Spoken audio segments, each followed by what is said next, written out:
Hey everybody, Brian Iverson here from MyCityLender Home Loans. Here as always with Shane Sauer from Blue Ink Title, and this is your weekly housing fast break.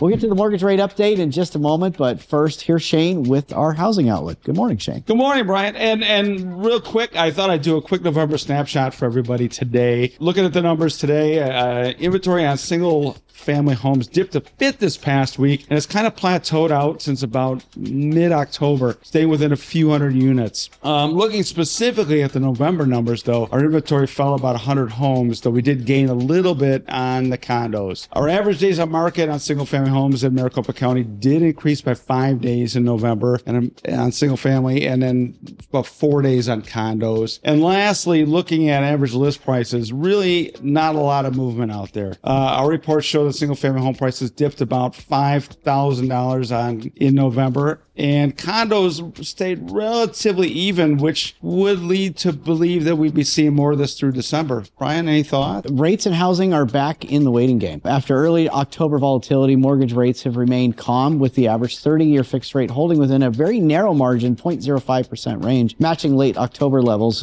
Currently, as of this morning, the national average for 30-year mortgage is 6.88%. For conventional, FHA and VA is at 6.22 and 6.24% respectively, all about 10 basis points better than we were a week ago. Economic data still holds the key.